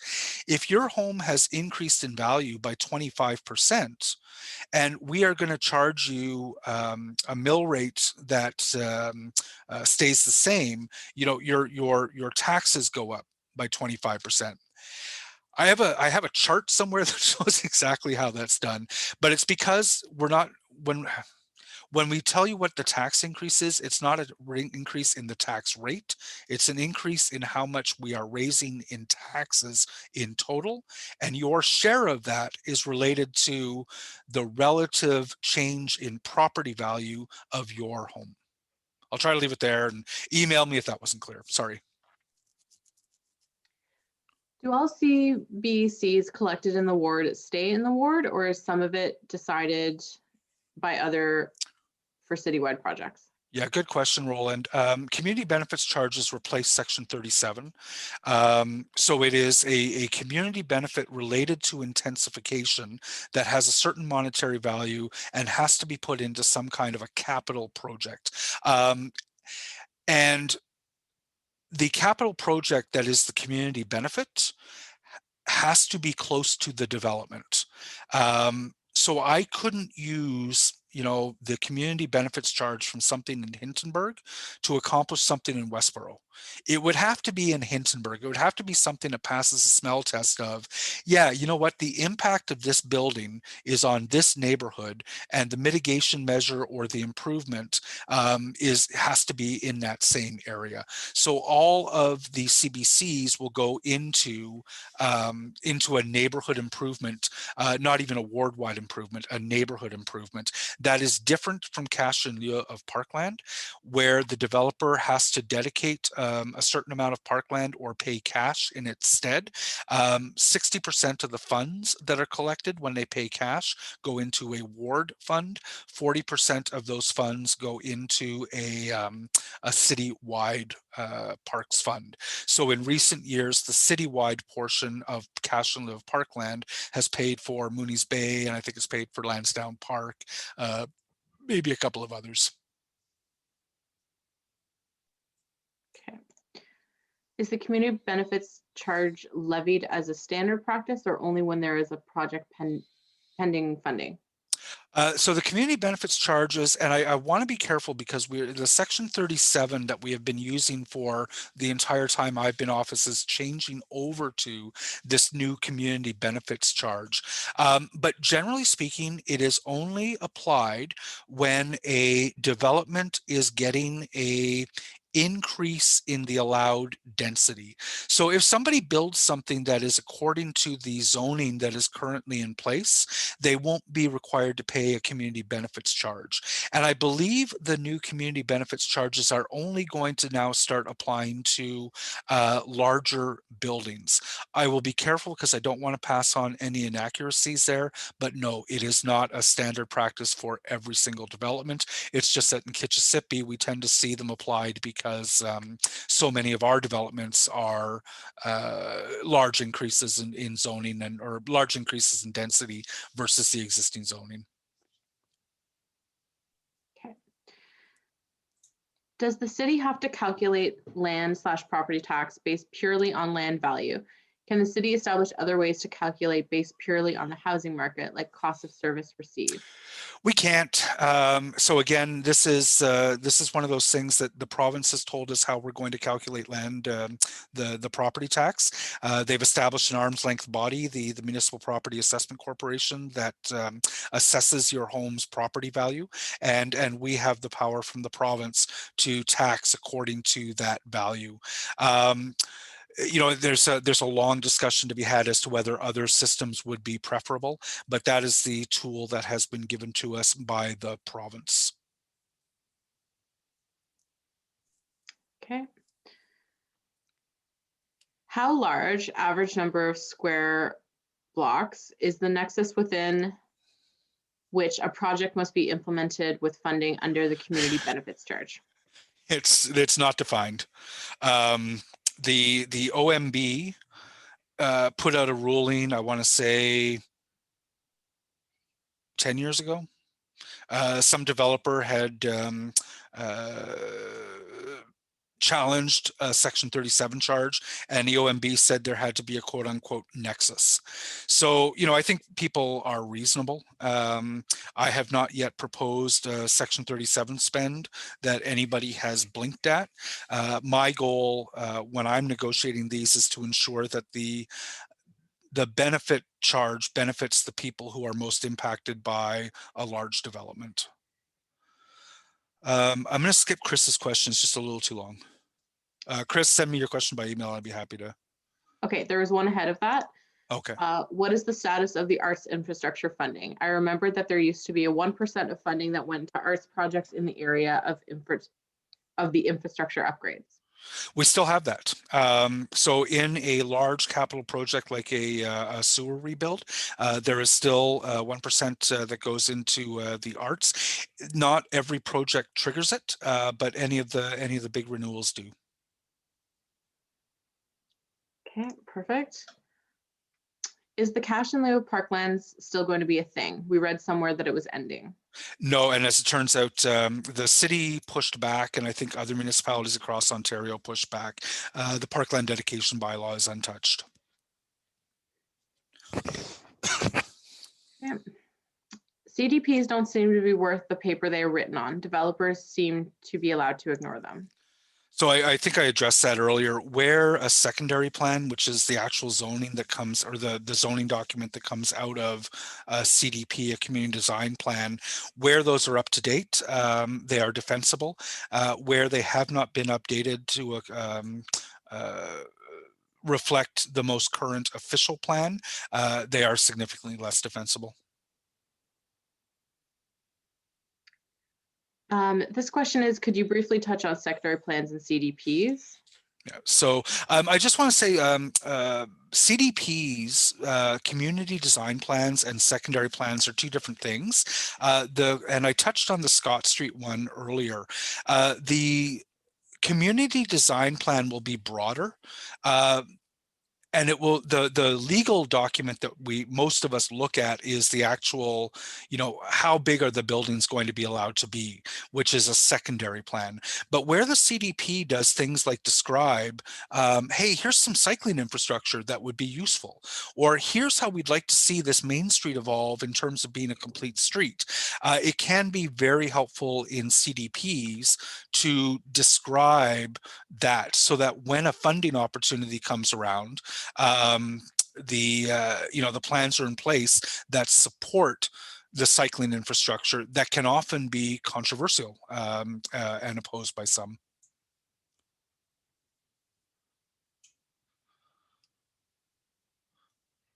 You're on mute, Fiona. Sorry. No worries. Okay, so what's the deal with Strandherd? It is the example given by everyone on money, quote, poorly, unquote, spent. Yeah, I don't want to go too far down that one. Strandherd Road is one of the key ways in which the new population of Barrhaven is trying to get to Ottawa. Years ago, for many years, it has been anticipated that in order to be able to accommodate the growth in Barrhaven, Strandherd would need to be widened. And so that is a project that is shown in the Transportation Master Plan that then has development charges collected for it in order to widen the road. I think, I have a bit of frustration in that that's not money that's available to build cycling infrastructure. If you didn't build Strandherd, you would have to build another Transportation Master Plan project, because it is a TMP project funded by development charges. There is a significant question, of course, as to whether or not we should be widening roads. And I think people naturally push back at seeing this expenditure of funds, even if it is just from development charges that couldn't be used for anything else. They push back at seeing Strandherd Road widened, when there is a general feeling among those who are proponents of more progressive transportation policies that as soon as we widen it, it's going to get full again.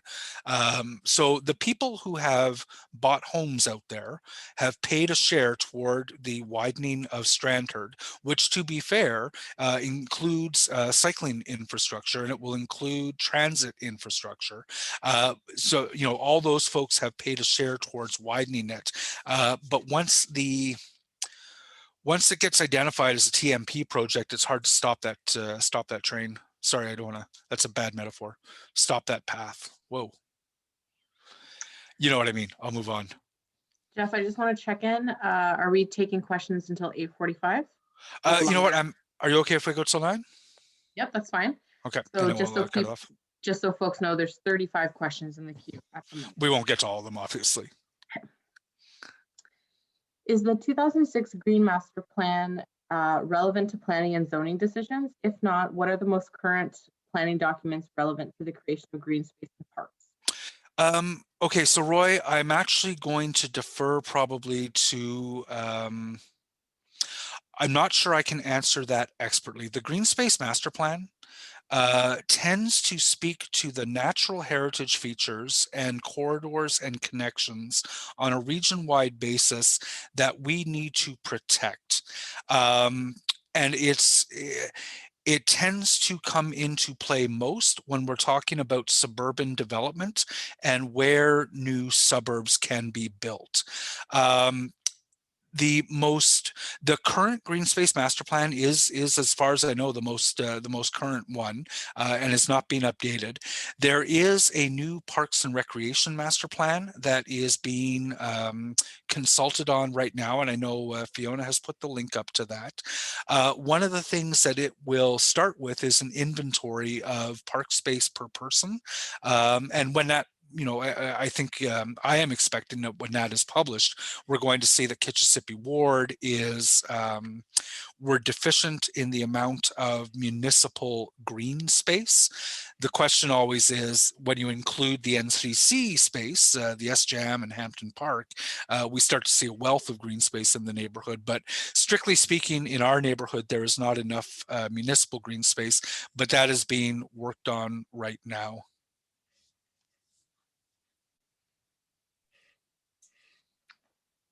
A comment, please ask the city for more planning primer sessions. The next one filled up so quickly. Good feedback. Yeah, the planning primer is awesome. I think everyone in the city should take it. It's knowing how planning works is important. Is population growth data based on last census? For example, ward polls, as done years ago when I was involved in redrawing our ward boundaries with Carleton University in the province. Beatrice, I'm sorry, I would have to defer to the city on that one. Population growth based on the last census. We're working with whatever the most current scenarios and information are from Stats Canada.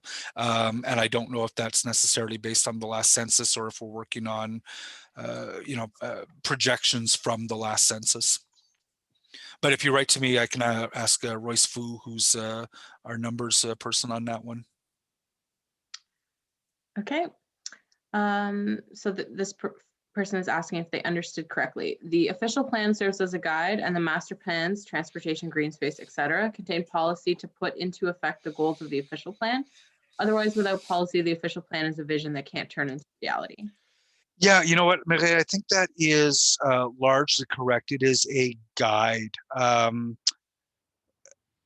The policies of the official plan tend to be very high level and easily interpretable.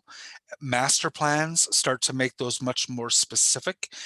Policies, secondary plans, zoning rules tend to start making them extremely specific. So the official plan says, look, we're going to put tall high rises near transit. Well, what does that look like for Westboro? What does that look like for Hintonburg? So we do secondary plans to say, okay, the official plan says tall buildings near transit. Well, how tall are they actually going to be near Westboro Transit Station or at Lincoln Fields or at Baseline Station? And then that gets turned into zoning, which starts to describe how many meters something can be. The official plan is going to be more general than very specific policies that need to be put in place. The official plan is going to say, look, most trips should be made by something other than private automobile by 2046. Well, that sounds great. I think many of us can agree with that. Many will disagree. But what does that actually mean? Well, what it means is that we want by 2046 X number of trips for commutes to be made by cycling. Well, okay, how are we going to accomplish that? Well, we have to have a cycling network. The cycling plan is going to say, here's the network. Well, how are we actually going to build that network? Well, we're probably going to rebuild this street. We're going to need to find a way to fund this portion of it. And it starts to become more concrete and real. But the official plan is where you start with the big high-level statement that says most of our trips are going to be something other than private automobile by 2046. And from there, when you have choices to make in the TMP, when you have choices to make in the zoning, when you have choices to make in how you rebuild streets, when you have choices to make in how you spend your budget, you start to make your spending decisions according to that big policy, which hopefully is guiding you in a direction. Okay. Regarding growth, how has the pandemic growth modeling affected, or will it affect growth and population distribution data? We don't know yet. This is a huge question for municipalities, obviously, right around the world, right across North America. We don't believe that we have a handle today on what any of this is going to mean, and it's going to take us quite a long time to figure out. There's a lot of very bold first opinions that are put out there by people who are generally paid to have bold first opinions, but I don't want to be arrogant about assuming that we have really any insight at all. There are social scientists who are going to have to weigh in. We're going to have to hear what the research from Stats Canada says.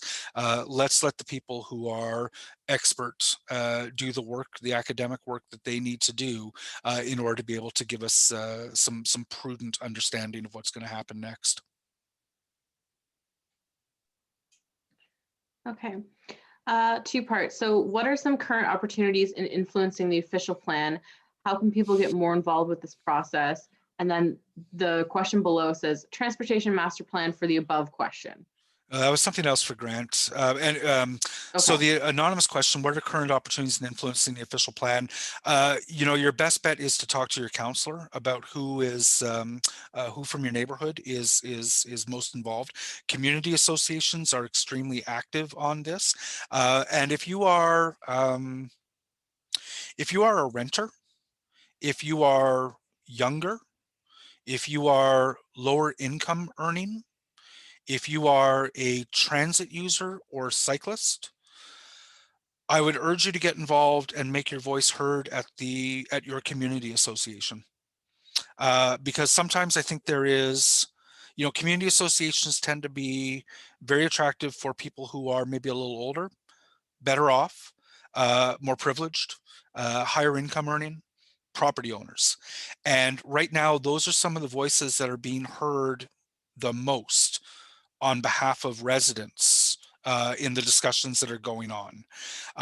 So I would encourage those who are maybe non-traditional members of a community association to get involved. I'm not sure that I've heard Bike Ottawa pushing back very much. I think they're focused mostly on the transportation master plan, but the Federation of Citizens Associations and Community Associations, Ecology Ottawa, Green Space Alliance are some of the key folks who have a seat at the table right now as we get into the final stretch of official plan creation.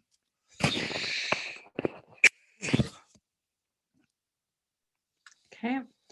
And then the transportation master plan for the above question, but I forget. Yeah, sorry, Grant, we've lost that. Please feel free to follow up.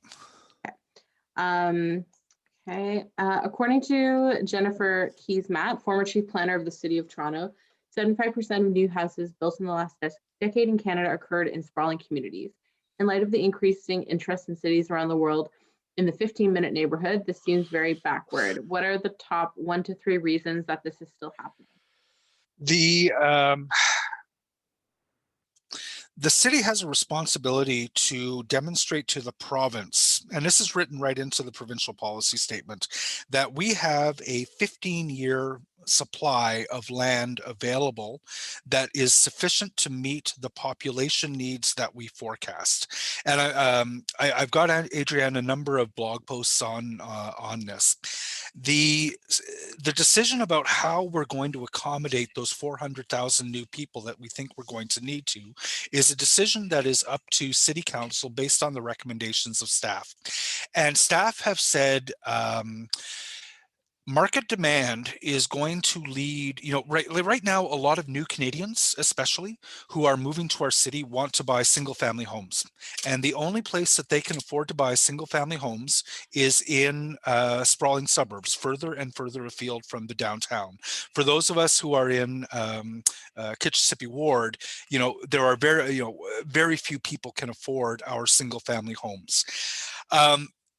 And if we don't make those single family homes available in those suburbs, then people are going to start moving. And, staff have said we're starting to see this, builders have said we're starting to see this, that they're going to move to Arnprior and they're going to move to, the eastern part of the city, outside of the city. So they want to meet some of that market demand without encouraging leapfrogging out of our municipality into other municipalities on the periphery. If it's only 15 minutes more to commute from, Arnprior than it is from the furthest stretches of Ottawa, many people will make that choice.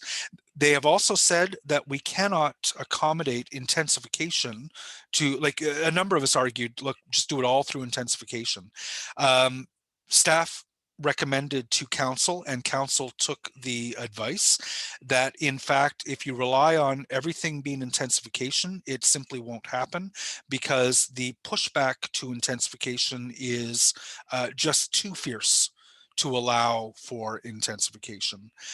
So meeting market demand for the type of housing that people want, fear over resistance to intensification, and then are basically the top reasons why council adopted a growth management strategy that said we will accommodate the next 15 years of demand by requiring that 51% of that growth over the next 26 years be accommodated through intensification, and allowing 49% of it to be accommodated through new greenfield builds.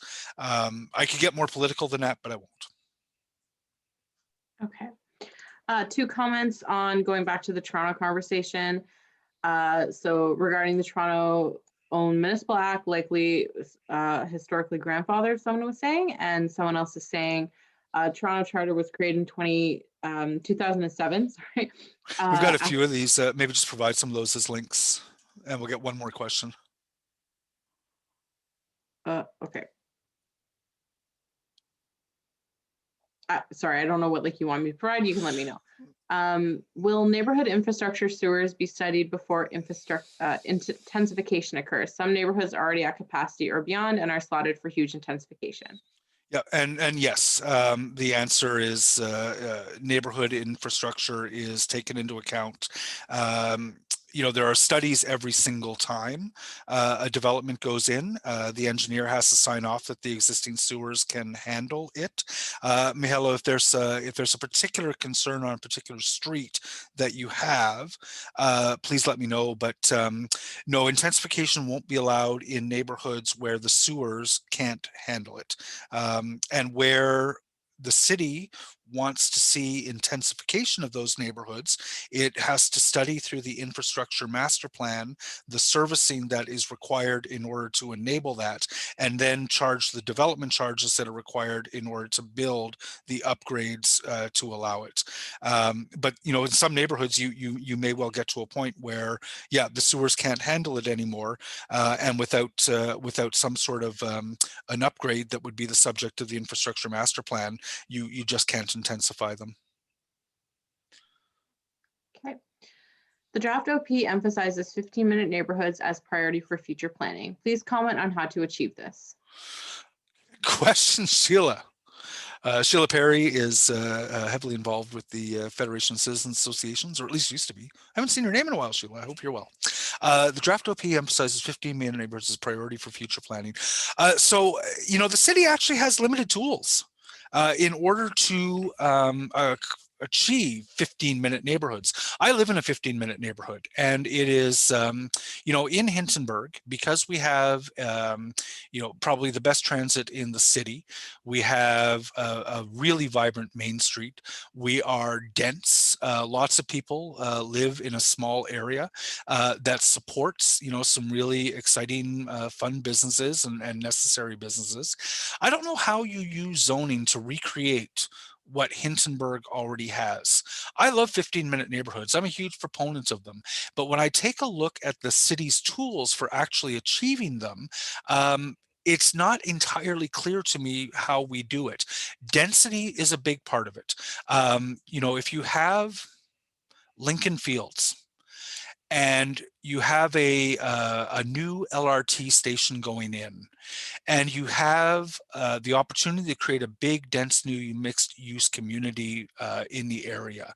And you have the ability to intensify some of the low-rise that is around it. And it's sustainable, and you can get to work downtown on either the LRT or really awesome cycling infrastructure. You know, you've got a good hope of building a 15-minute neighborhood, but you don't necessarily have the tools to be able to force it to happen. We can zone for a grocery store. We can zone for traditional Main Street commercial operations at grade. We can zone for offices on the second floor of a Main Street. But at some point, the market has to respond to the zoning permissions that have been provided and actually build to the vision. One of the tools that you have is called a community improvement plan, in which you can do things like offer economic incentives to the kinds of development that you want to see. I'm not sure how willing this council is going to be to leverage some of those tools in order to actually build 15 minutes neighborhoods from scratch. We have a lot of them already in our mature neighborhoods. And I think what we are hoping is that near LRT stations that have traditionally been fairly low-rise R1 neighborhoods, allowing greater density is going to be attractive to developers to build to that density. And then as you have more people, you start to see the opportunities for more community amenities to serve the greater density of population, things like grocery stores, et cetera. But it's a lot of steps that need to happen. I don't think 15-minute neighborhoods are something we're going to be able to just impose on a piece of geography and see them built within 3 or 4 or 5 years, which is why the new official plan actually takes a transect approach that speaks to what one of our planners calls a readiness for urbanity. There are some neighborhoods that are probably closer to being ready to make that transition. And then some neighborhoods simply are not, right? There are a lot of neighborhoods in our suburbs where if you increase the allowed density, you're still not going to get a 15-minute neighborhood because the transportation infrastructure isn't in place to handle it.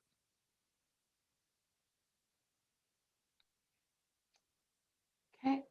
Do developers invoke sections of the official plan in arguing for new development, or are they limited to secondary plans and bylaws?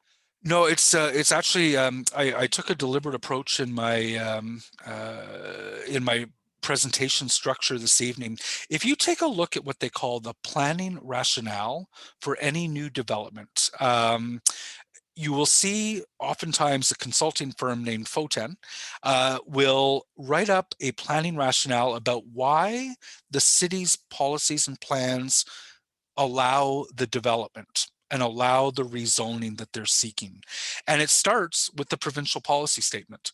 They try to take a wide-ranging look at, this is how our development meets the provincial policy statement. This is how it meets the official plan.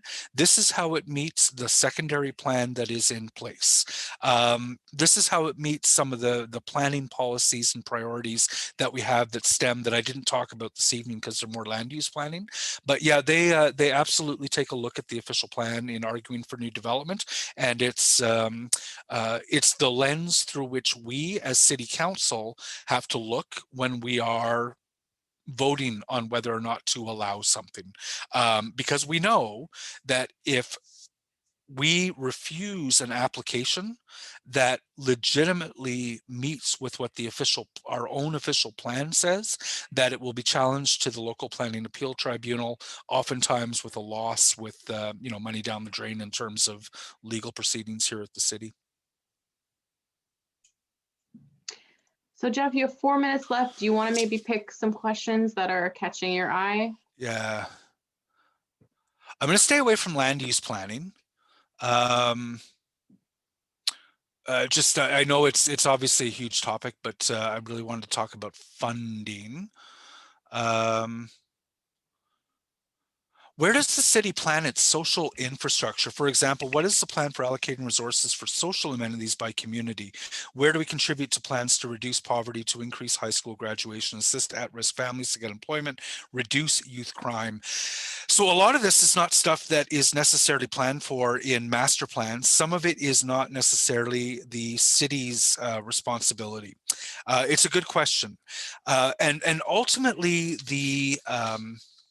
the challenge of working as a municipal councillor is that this is a level of government at which we collect property taxes, not income taxes, in order to provide basic goods and services to residents.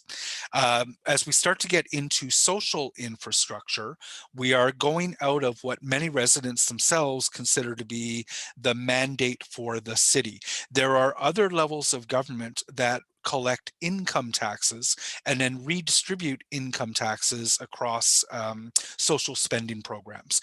That's not necessarily the municipality's job, but we do get into it for sure. So for example, where do we contribute to plans to reduce poverty? The city plays around the margins of that. It really is the other levels of government who have that responsibility to reduce poverty. There are areas where, for example, if we provide the right transportation infrastructure to ensure that people can live in more affordable neighborhoods and still have employment choice, those are considerations that come up when we're talking about how to map our OC transport routes, for instance. Where are we going to put cycling infrastructure? Because we know that great cycling infrastructure is a way to allow more people to participate in a better, more productive way in the economy.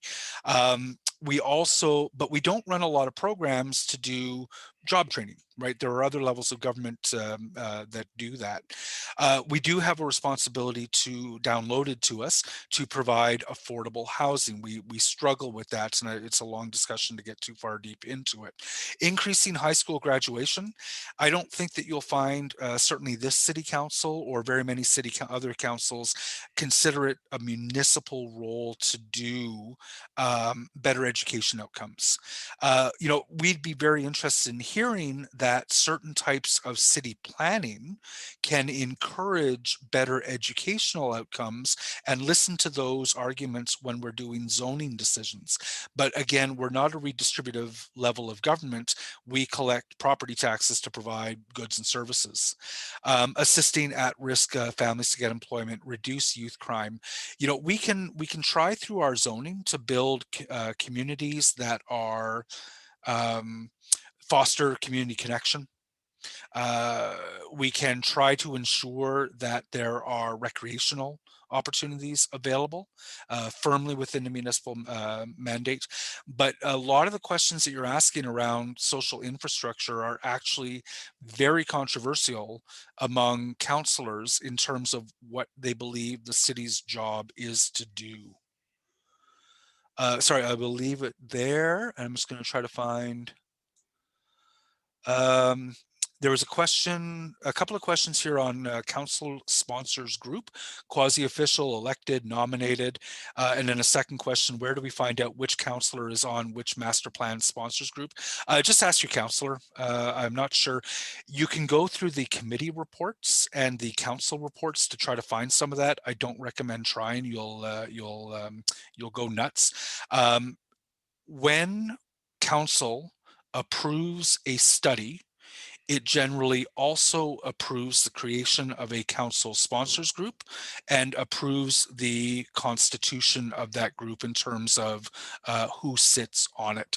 So it's we don't generally debate it very much. The council sponsors groups have tended to, have a good mix of people on it. And I will leave it there. Sorry, so many questions. I'm looking forward. I run pop-up office hours once every week or so, and always welcome these sort of discussions. If you sign up for my newsletter, you'll see when those are. I'm hoping to resume those in person at the end of the pandemic, but right now they are being held virtually, and very happy to have these sort of questions. So again, none of this is official. None of this represents a city view. I don't work for the city of Ottawa, just providing whatever benefit I can of my 6 years sitting in office. But I want to say thank you very much for everybody who joined, and I'll try to do something else like this again soon, probably focused on land use planning, given the number of folks who had questions about land use planning. Fiona, Emma, thank you very much appreciated, and thank you very much everyone for joining. Have a great night. Bye. Thank you to everyone who said thank you in the chat. I responded to a few of you, but appreciate that. And I'm going to close the webinar. Thank you. Bye. Thanks, Fiona.